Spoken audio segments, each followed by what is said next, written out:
हर पीर से जुमा अपने फेवरेट शो न्यूज़ आई को यूट्यूब पर देखने के लिए डॉन न्यूज़ के ऑफिशियल यूट्यूब चैनल पर आइए, उसको सब्सक्राइब कीजिए और बेल आइकन को प्रेस कीजिए।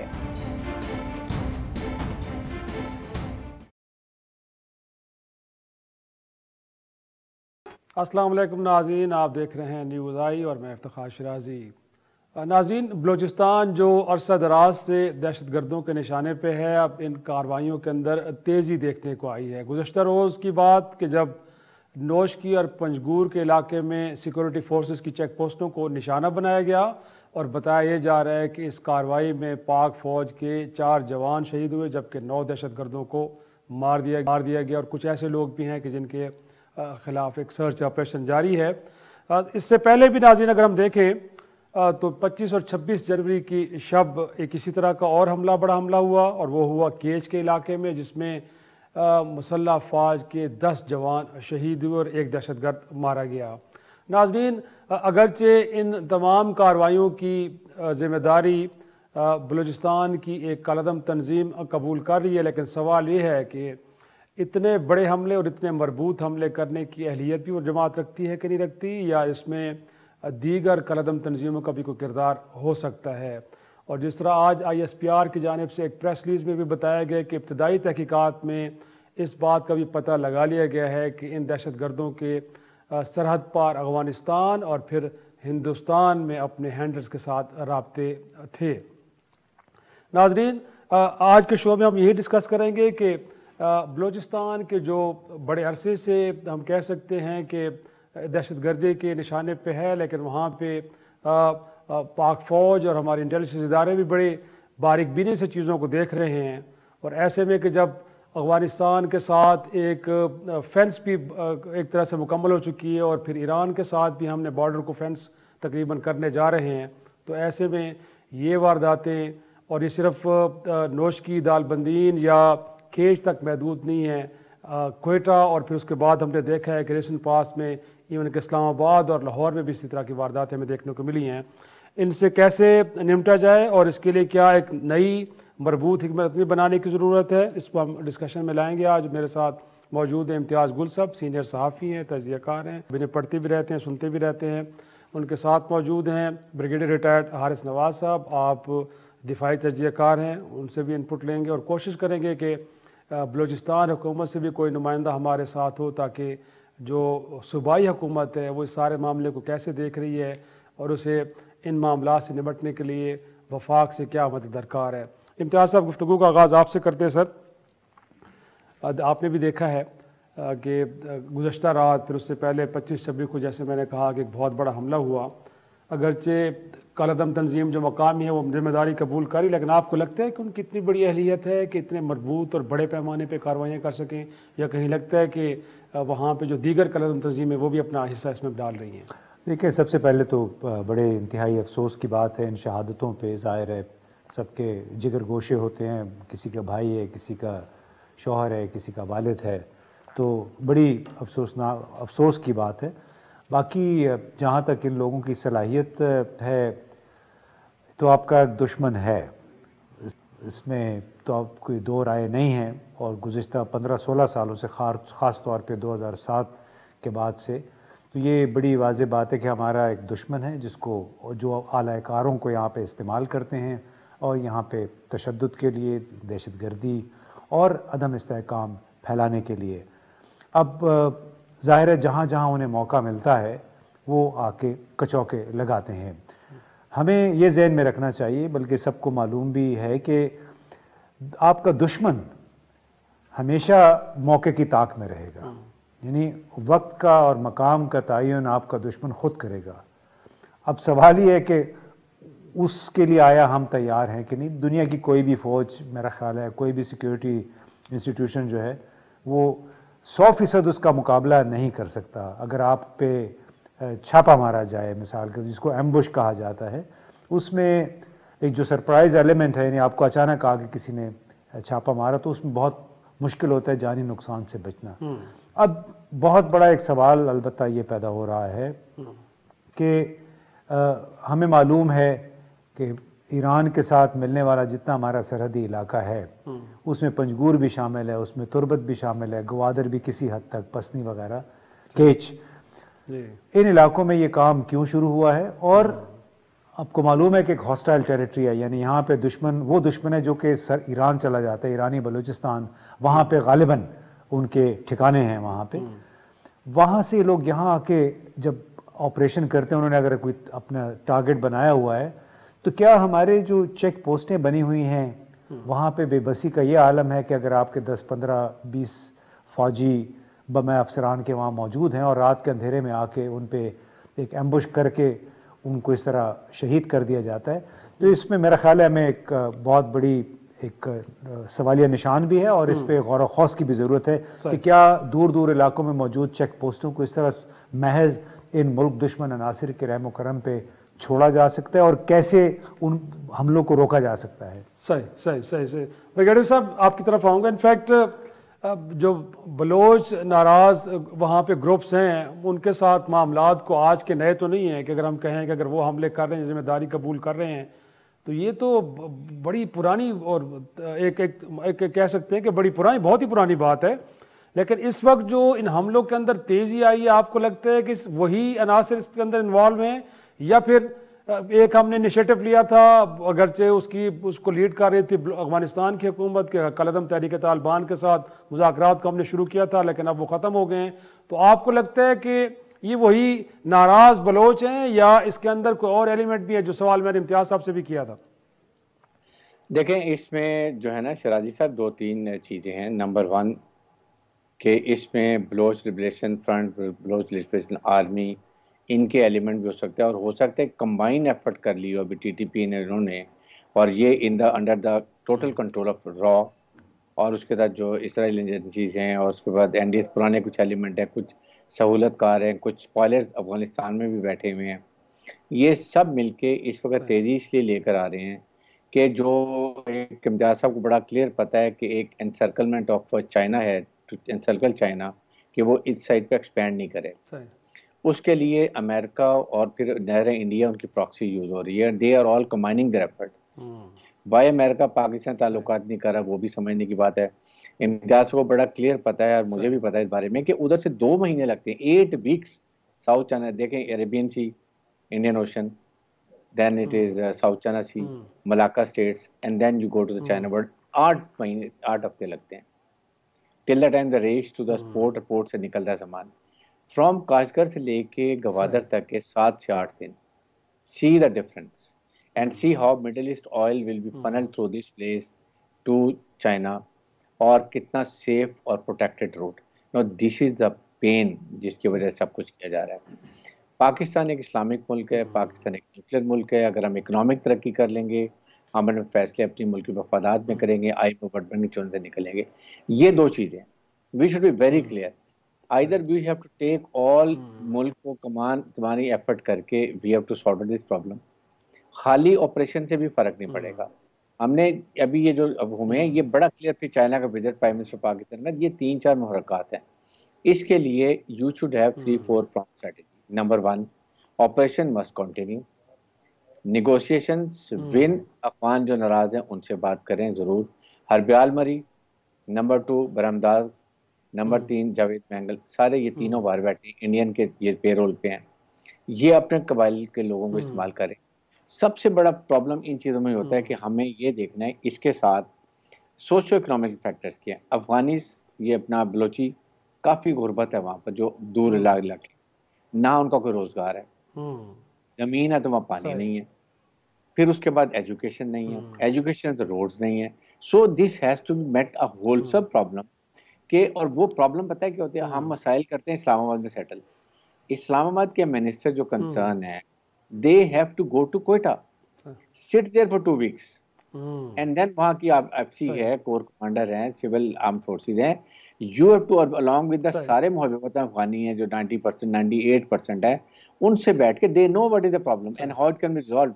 उनको पैकेज दें, बेचारे लोगों को 15-20 अरब रुपए की बात है। अगर हम ये सारी चीजें कर लेंगे तो ओवरऑल खत्म हो जाएगा। अभी तो दुनिया को बताना चाह रहे हैं, ये चाइना को प्राइम से जा रहे हैं कि जी आप बनाएं, आपको हम बनाने नहीं देंगे, नहीं बना सकते, पर बलोचिस्तान को ये कर देंगे अफगानिस्तान को, क्यों वो स्टेबल नहीं कर रहे? One of factors. लेकिन इम्तियाज साहब, इनफैक्ट जो ब्रिगेडियर साहब भी बात कर रहे हैं, ये बातें तो बड़ी यकीनी तौर पे बड़ी लॉजिकल हैं, लेकिन रियासत को, फिर रियासती इदारों को, फिर जो डिसीजन मेकर्स हैं, उन्हें क्यों समझ नहीं आ रही? एक छोटा सा ब्रेक लेते हैं। प्रोग्राम में एक बार फिर खुश आमदेद। ब्रेक के बाद हमें ज्वाइन किया है वज़ीर आला बलूचिस्तान की मुशीर इत्तलात बुशरा रिन साहबा। Welcome to the show Bushra साहबा। अब ये जानना चाहेंगे कि बलूचिस्तान के अंदर जिस वक्त नई दहशत गर्दी की लहर है, क्या कहें, इसके मुहर्रिकात मकामी हैं या आपको लगता है कि नहीं कहीं कहीं एक्सटर्नल फैक्टर्स भी हैं जिसके अंदर एक अहम रोल प्ले कर रहे हैं? और फिर सूबाई हुकूमत इस हवाले से क्या सोच रही है, क्या करने जा रही है, वफाक से क्या मदद चाहिए? देखिए, मैं तो पहले आपको बताना चाहती हूँ कि बलूचिस्तान में हमेशा बैरूनी हाथ जो है वो मुदाखलत करते रहे हैं ताकि सूरत हाल बलूचिस्तान की डिस्टेबल रहे और कभी भी स्टेबल ना हो। और उससे जाहिर बात है, जब बलूचिस्तान स्टेबल नहीं होगा तो पूरा पाकिस्तान डिस्टर्ब रहेगा। तो हालात हमेशा अप एंड डाउन होते रहते हैं। इस वक्त दोबारा से लहर जो है वो हमारी बलूचिस्तान में खराब हुई है लॉ एंड ऑर्डर सिचुएशन की, जिसमें नोशकी में आपको पता है कि 4 हमारे सिक्योरिटी फोर्सेस जो है वो जामी शहादत नोश किया उनने और 12 के करीब हमारे जो है वो शहीद है। अच्छा, दूसरा पंजगुर में जैसे हमारे जो है दहशतगर्द जो है वो अपनी कार्रवाई करके बाजारों की तरफ भाग गए, लेकिन पंजगुर में 7 सिक्योरिटी एहलकार हमारे जो शहीद हुए। अफसोस की बात यह है कि इतनी अहम खबर, इतनी सीरियस खबर को तमाम बाकी चैनल्स और फेडरल लेवल पे ना कोई इसके लिए मुतम्मती बयान दे रहा है, ना इसको कोई हाईलाइट कर रहा है। बहुत कम चैनल मुजम्मत तो की है प्राइम मिनिस्टर ने और वजीर दाखिला साहब के भी स्टेटमेंट आए, लेकिन आपको लगता है कि ये काफी है, इससे बढ़ के कुछ होना चाहिए? नहीं जी, बिल्कुल नहीं। मैं सेटिस्फाई नहीं है, बिल्कुल काफी नहीं है। जितना बड़ा ये हादसा है, सानिया हो रहा है, इस तरह से चाहिए कि तब सबको इसका नोटिस लेना चाहिए और बलूचिस्तान को इम्पोर्टेंस देना चाहिए। ये एक इग्नोर्ड सूबा है और उसकी वजूहात यही है कि आपने हमेशा से बलूचिस्तान पसमानदा रहा है, तो हमें जो है इस चीजों में गिला रहेगा। और जाहिर बात है, हम चाहते हैं कि हमारी इस दुख की घड़ी में सब हमारे साथ हों और अपना अपना शेयर डालें। कि लेकिन बुशरा रिन साहबा, हमें तो ये नहीं लगा ना कि सूबाई हुकूमत ने कोई काबीना का हंगामी इजलास बुलाया और जिसके अंदर इस मामले को टेकअप किया गया हो। रादर खबरें तो सुनने को ये मिल रही हैं कि काबीना का इजलास हुआ भी है तो वहाँ पे वजीर आपस में कुछ और मामला पे लड़ रहे हैं, वहाँ पे दहशतगर्दी का टॉपिक डिस्कस नहीं हो रहा। जी बिल्कुल नहीं, ऐसी गलत न्यूज हुई है। बिल्कुल हमारे जो होम मिनिस्टर है उसने प्रेस कॉन्फ्रेंस की, उसके बाद हंगामी इजलास हमारा बुलाया गया और उसमें सिक्योरिटी की जो चीजें उसको डिस्कस किया गया और फर्दर प्लान्स बनाए गए, जिसमें और सिक्योरिटी और भी जो इदारे हैं वो भी शामिल थे। ऐसी बात नहीं है कि इतना सीरियस इशू को हम सीरियस नहीं लेंगे। अंदरूनी हमारे कोई भी मामला ऐसे नहीं जिनको हाईलाइट करने की जरूरत है। जाहिर बात है, हर पार्टी में छोटी बहुत चीजें अप एंड डाउन होते रहते हैं और वो इशू भी मैंने क्लियर ट्विटर पे दे दिया था कि एक हमारे जो मिनिस्टर है उसके अलावा किसी ने भी कैबिनेट मीटिंग से ना वॉकआउट किया और ना नाराजगी का इजहार किया। इसको जो है इतना ज्यादा इशू को हाईलाइट किया गया, ये गलत है। मुनासिब, हम दूसरे मेहमानों को भी शरीक गुफ्तगू करते हैं। इम्तियाज साहब, इनफैक्ट जो ब्रिगेडियर साहब भी बात कर रहे थे और फिर CPEC को लेकर कितना एक इम्पॉर्टेंट रोल है सर, और एक्सटर्नल फैक्टर तो अब खुद स्टेट कह रही है कि इसमें इन्वॉल्व हैं, तो सर उसके हवाले से तो प्रिपरेशंस होनी चाहिए थे कि इस तरह की चीज़ें हो सकती हैं। हम तो प्रिडिक्ट कर रहे थे, तो बट लग तो कुछ नहीं रहा। दहशतगर्द कहीं से चल के आते हैं और आके चेक पोस्टों पे हमलावर हो रहे हैं। ऐसा हरगिज़ नहीं है कहीं से कोई काफिले गुजर रहे हैं फौजी और उनको निशाना बनाया जा रहा हो। यहाँ तो बाकायदा मनसूबा साजी के साथ सब कुछ हो रहा है सर। तो आपको लगता है कि सारे मामले को सीरियसली देखा जा रहा है या नहीं, बस ठीक है? देखिए, तो जो हमारे अस्करी इदारे हैं, अब उनके पास उसका बेहतर जवाब है कि आखिर ये तवातुर के साथ इतने बड़े हमले हुए, इतनी शहादतें हुई हैं, इसमें सरप्राइज़ एलिमेंट कितना है और जो स्टेट ऑफ प्रिपेयर्डनेस जो होती है, यानी आपकी तैयारी किस हद तक है इस किस्म के हालात से निमटने के लिए। क्योंकि बहरहाल ये तो आपको पता है कि आपका दुश्मन वहाँ पे मौजूद है। बिलवास्ता तौर पे जो बलोच ग्रुप हैं, जुंदुल्ला मौजूद है, TTP और जो अभी जो बलूचिस्तान नेशनल आर्मी, एक मतलब 2 ग्रुपों को मिला के एक नई तंजीम उन्होंने बना ली। तो इसके तमाम तर डांडे बिलाशुबा बैरून हम इनके जो आला बैरूनी इनके मास्टर्स कह लें उनसे मिलते हैं, ये उनके सहूलतकार हैं। और आपको याद होगा कि गुज़िश्ता साल अक्टूबर में अमरीकी CIA ने एक चाइना मिशन सेंटर बनाने का ऐलान किया था, और उसका बुनियादी मकसद चीन के बढ़ते हुए असर नफूस को महदूद करना था। अब जाहिर है पाकिस्तान में इस वक्त चीन का बहुत असर नफूस है, बहुत हमारे अच्छे ताल्लुकात हैं। और दूसरी बात कि ये तो चले CIA बहुत दूर है, हो सकता है अमेरिका वो भारत को आला कार के तौर पे इस्तेमाल करे, उनके ज़रिए यहाँ पे काम करे। और आपको पता है बरामदाग बुगटी और हरबियार मरी वगैरह इनके बड़े अच्छे ताल्लुकात हैं भारत के साथ। बल्कि बरामदाग बुगटी को तो उन्होंने अपना पासपोर्ट भी ऑफ़र किया था भारतीय हुकूमत ने आज से 5-6 साल पहले, और उन्होंने 4 महीने तक इंडिया का दौरा भी किया, हर जगह पे गए।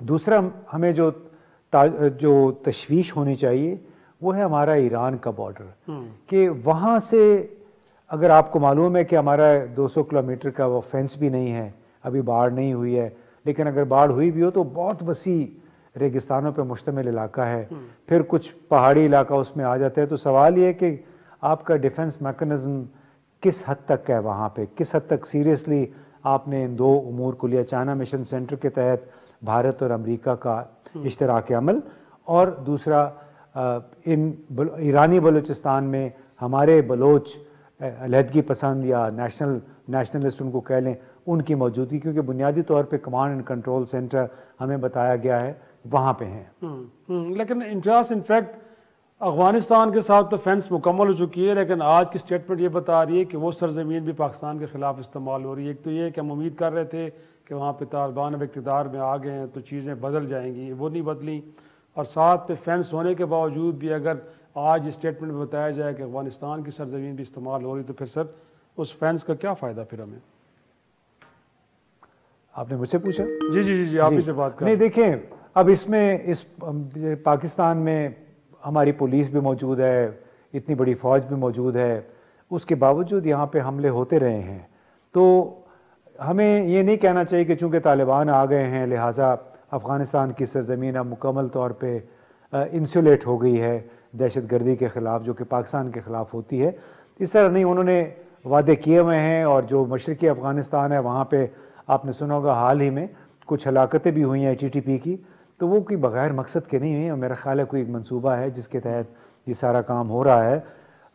बलूचिस्तान से मिलने वाली जो सरहद है या इलाके हैं हमारे अफ़गानिस्तान के, वहाँ पे ये काम होता रहेगा जब तक हमारा मुकम्मल फेंस नहीं होती, जब तक हमारी बाकायदा पासपोर्ट नहीं होता, ये राहदारी और परमिट का सिस्टम ख़त्म नहीं होता है, ये लोग आते जाते रहेंगे। किसी के माथे पे तो नहीं लिखा होता कि हम TTP से हैं या जुंदुल्ला से हैं या बलोच नेशनल आर्मी से हैं। ये इनके सहूलतकार हैं, वही उन्हीं कबीलों में रहते हैं, पाकिस्तान आ जाते हैं, फिर फुर्सत मिलती है तो वापस चले जाते हैं। तो ये एक हमें मसला मुसलसल रहेगा। ये सही, यकीनन जब तक आमद रफ्त को बेहतर अंदाज में डॉक्यूमेंट नहीं किया जाता, यकीनी तौर भी एक बड़ी एक वजह जिसके नतीजे में दहशतगर्दी के वाक़यात होते। छोटा सा ब्रेक के बाद गुफ्तगू के सिलसिले को आगे बढ़ें। प्रोग्राम में एक बार फिर खुश आमदेद। ब्रिगेडियर साहब, आपने सुना जिस तरह बुशरा रिन साहिबा भी गिला कर रही थी कि वफाक में इस सारे मामले को कुछ ज़्यादा संजीदगी से नहीं देखा जा रहा, लेकिन अगरचे सूबाई हुकूमत की संजीदगी भी आपके सामने है, क्या आप सजेस्ट करते हैं और क्या आपके ख्याल में इस वक्त रियासत पाकिस्तान का रिस्पांस होना चाहिए? सिर्फ मजम्मत के हद तक स्टेटमेंट जारी कर देना या ये कह देना कि इसके अंदर कहीं अफगानिस्तान से और भारत से हैंडलर्स हैं वो सारे मामले को देख रहे हैं और वही करा रहे हैं सारी दहशतगर्दी कार्रवाइयाँ, या फिर हमें कुछ अपना हाउस इन ऑर्डर भी करना पड़ेगा और कोई एक मेगा ऑपरेशन की तरफ जाना पड़ेगा हमें? देखें शरादी साहब, बात यह है कि चीफ आर्मी स्टाफ जब पीछे ऑपरेशन हुआ जिसमें 10 लोग हमारे शहीद हुए, ही वॉज इन कोयटा। आज भी वो कराची में एक बहुत अच्छा फंक्शन हमारा सिंध रेजिमेंट सेंटर का था, आई वॉज देयर हैदराबाद में। he didn't come, he went to Quetta. बात यह है कि इस वक्त कंसर्न शो करने के लिए आपके इंटीरियर मिनिस्टर हैं, आपके रेलेवेंट जो मिनिस्टर्स हैं वो आपके secretaries, they must go to Quetta, have lot of discussion with the Baloch. हमारे जो वहाँ पर लीडर हैं, जो वहाँ पे वतन है, सारे ज़्यादा कितने बड़े बड़े जो मिनिस्टर्स भी हैं, चीफ मिनिस्टर भी हैं, सबसे बैठे हैं, उनको they are the locals, they know what is happening and what is the problem. कि उसके लिए आपको रॉ को देखें तो इनके सिविलियंस के हाथ में तो है भी नहीं ना वो इलाका। नहीं, इम्तियाज साहब को कहना है कि सिविलियंस के हाथ में मामलात नहीं है, मामलात कहीं और देखे जा रहे हैं। समझता हूँ फौज तो देखें अभी पूरे फुल थ्रॉटल ऑपरेशन में, इसलिए 2 नाकाम भी किए हैं। 24 आवर हर पोस्ट पे जो है ना वो अभी अलर्ट है। पहले होता ये है कि अगर एक पोस्ट के ऊपर लेट से 12 लोग हैं तो 2 सेंट्रीज रात को ड्यूटी देते हैं, एक उसका कमांडर होता है, देन दे रेस्ट 2 घंटे के बाद ये रेस्ट करते हैं, दूसरी टीम खड़ी हो जाती है। तो वो क्योंकि लोकल हैं, they know the area, they know how centres कैसे होते हैं, क्या होते हैं, तो वो अचानक हमला करते हैं। बाय द टाइम वो 2 सेंट्रीज मारते हैं, उसके बाद जब टीम रिकवर होती है उसमें ज़्यादा कैजुअल्टी हो जाती है। They definitely need to evolve their own SOPs अच्छे तरीके से। ये है कि नंबर 2 उसके नज़दीक ही आपकी कहीं ना कहीं आपकी कोई करेक्शन फोर्स होनी चाहिए जो 15 मिनट के फासले पे पीछे है और इमीडिएटली दे रहे हैं। नंबर 2 लेकिन ब्रिगेडियर साहब वहाँ उनके सेफ हेवन्स होना, बलूचिस्तान के अंदर ऑपरेट कर रहे हैं, तो ये हमारा इंटेलिजेंस फेलियर नहीं आप कहेंगे कि वो लोग वहाँ पे मौजूद हैं? ऐसा तो हरगिज़ नहीं कि सरहद के पार से आते होंगे फिर चले जाते होंगे। नहीं, यहाँ पर डेफिनेटली सिक्योरिटी हमारी, जैसे खासतौर पर कोयटा के जो लोग हैं, they have to be very alert. Operational intelligence है, आपकी नॉर्मल इंटेलिजेंस है, दे मस्ट नो। अपने लोकल्स आपको उस पर इनकॉर्पोरेट करने पड़ते हैं, वो आपको इन्फॉर्म करते हैं इमीडिएटली। आपको उन्हीं में से, उन इलाकों में जिस इलाके में ये इकट्ठे हुए हैं, जाहिर है कि ये 1-2 दिन पहले हुए हैं, इसका मतलब कि 1-2 दिन पहले नोटिस नहीं किया गया, आपके वहाँ पर प्लांटेड लोग नहीं है, जो आप फौरन इन्फॉर्म करें कि आज फलां एरिया से 3 दिन 4 के लोगों के जो जत्थे हैं ये कहीं कॉन्सेंट्रेट कर रहे हैं, इमीडिएटली आप पिक कर लें और अपनी फोर्स को रीस्टोर करके वहाँ पर उनके खिलाफ पहले ही ऑपरेशन कर दें। ये आई डोंट नो कि हमारा हमेशा आर्मी का ये तरीका है, ये कैसे किया जाता है।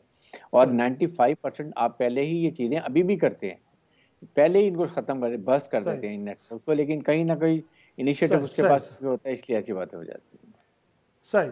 मैं बुशरा साहब की तरफ जाऊंगा। इनफैक्ट इस वक्त सूबाई हुकूमत क्या सोच रही है बुशरा साहबा? एक तो वफाक से हेल्प क्या चाहिए, फिर अभी डिस्कशन में ये बात भी है कि जहाँ पे ऑपरेशन की ज़रूरत है वहाँ पे गुफ्तगू भी होनी चाहिए। तो कोई है फैसला हुआ है कोयटा में कि कुछ किस तरह की स्ट्रेटजी अपनानी चाहिए और क्या रिक्वायरमेंट्स हैं इन लोगों से निपटने के लिए?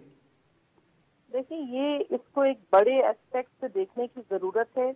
ये इशू इतना छोटा नहीं है कि जिसको बहुत हल्का लिया जाए। जाहिर बात है, बैरूनी ताकत अपने पूरी जिसे कहते हैं ना फोर्स के साथ बलूचिस्तान में इन्वॉल्व है। ये मैंने पहले भी कह चुकी हूँ, दोबारा कहूंगी कि मुझे नाम लेने में कोई वो नहीं होगी कि इंडिया जो है, रॉ जो है, इसका खुलेआम जो है अपना जो है पंजे गाड़ रहा है बलूचिस्तान में और कोशिश कर रहा है कि हालात को डिस्टेबल करे।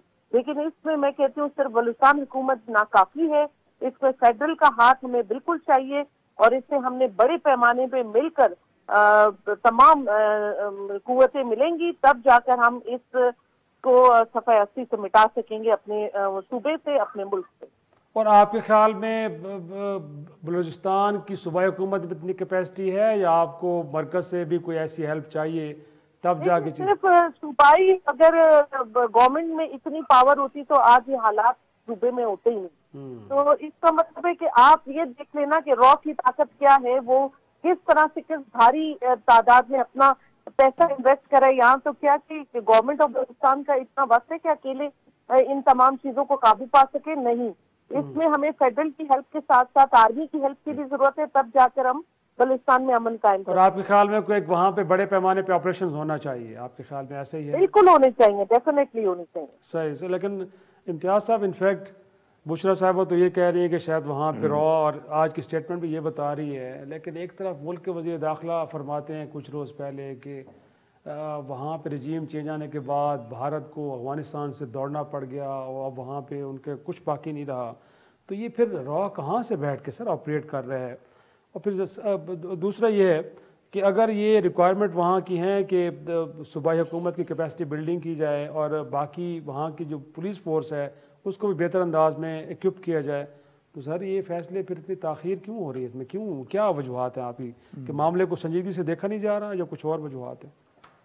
देखिए, अपनी तरफ से तो बहुत कुछ कर रहे हैं, कम से कम हमें ये बता रहे हैं।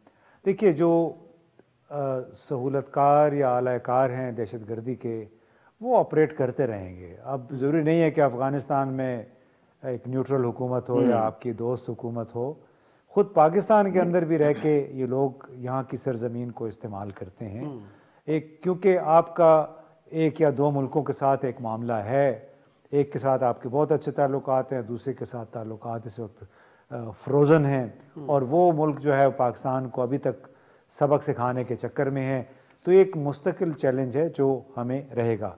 जहाँ तक अब बलूचिस्तान की सिविलियन फोर्सेस की बात है, तो चाहे वो बुशरा बीबी हों, चाहे साबिक चीफ मिनिस्टर हों या मौजूदा चीफ मिनिस्टर हों, इनको अपनी नवाबी सरदारी ये जाम जो हैं, इनको अपनी सहूलत की बजाय इनको सूबे की सहूलत देखनी होगी। और ख़ास तौर पे जो पुलिस का निज़ाम है, जब तक वो पूरे सूबे में नहीं फैलेगा, अभी भी आपको मालूम है कि A और B एरियाज़ में बटा हुआ है बलूचिस्तान, और वो इसलिए बटा हुआ है कि चूँकि इसके ज़रिए सरदारों की रोज़ियाँ लगी हुई हैं, जो मकामी नवाब या सरदार होता है।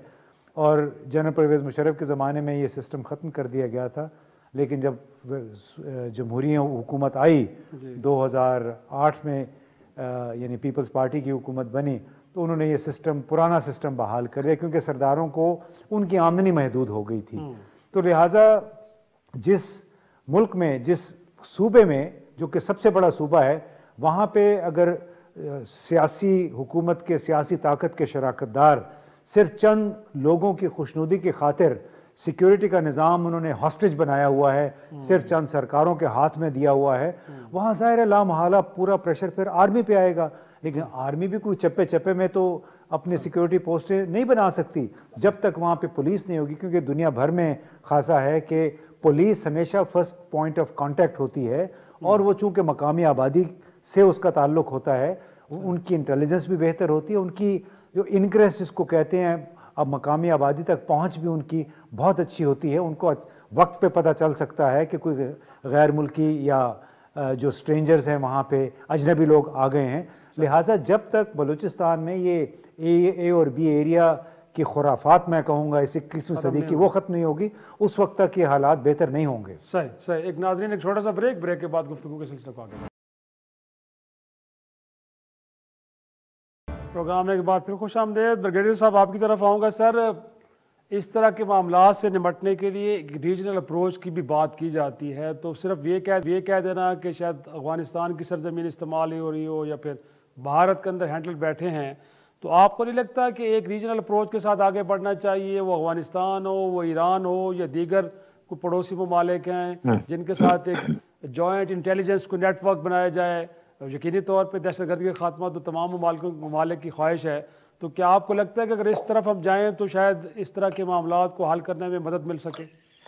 देखें, पाकिस्तान को सबसे पहले अपने रीजन में जो इम्पोर्टेंट कंट्रीज है उनको बताने की जरूरत है। उसमें दो हमारे पास परमानेंट मेंबर अक़वाम मुत्तहिदा के, रूस और उसके बाद चाइना।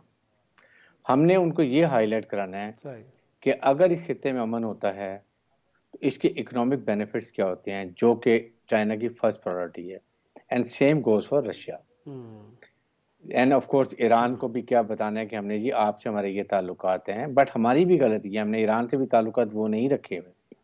हमें सबसे पहले वो अमेरिका, इंडिया ने अमेरिका से हर कुछ ऑयल भी सस्ता लिया, चाइना ने भी उनसे इतनी बड़ी डील की है $400 बिलियन की, वो भी कर ली। हमारे पास पाइपलाइन पड़ी हुई कोयटा में और हम नहीं लाए हुए कि जी वो अमेरिका को खुश करने के लिए। तो हमारे अंदर जो है ना, ये अमेरिकनिज्म जो है, इसको कम करने की जरूरत है। प्रॉब्लम ये है कि हमारे सारे ब्यूरोक्रेट्स, सीनियर ऑफिसर्स, सब junior officer, they go to US and European countries for education, तो वहाँ उनके वो कहीं ना कहीं एक सॉफ्ट कॉर्नर बन जाता है। सेकंड को बताएं कि इसमें कितना बड़ा नुकसान होगा। चाइना पाक एक अपॉर्चुनिटी है, प्राइम मिनिस्टर गॉन, वहाँ जाके जरूर हाईलाइट करें कि how much China can help us. They बताएंगे इकोनॉमिकली भी, और अफगानिस्तान में देखें जब इस वहाँ पर मुस्तहकम हुकूमत होगी, वहाँ पर वो फाइनेंशियली वायबल होंगे, उनकी रिट कायम होगी पूरे अफगानिस्तान में, then they will be able to sort out these things.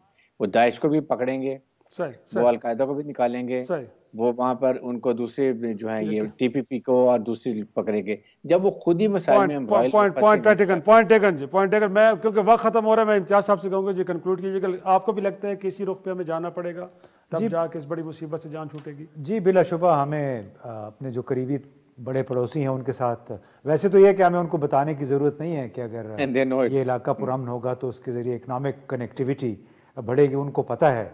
वो इंतज़ार ये कर रहे हैं कि हम किस हद तक इक़दामात खुद ले सकते हैं, अस खुद, यानी इस अमर का एहसास करके कि ये सिर्फ जो ही हमें ख़बरों में सुनने को मिल जाता है कि जी ये भारत के साथ इनके डांडे मिले हुए, इससे मसला हल नहीं होना है, इसका हल हमने खुद तलाश करना है। यकीनी तौर पे इसी पे आज का शो ख़त्म करते नाज़रीन, दीजिए खुदा।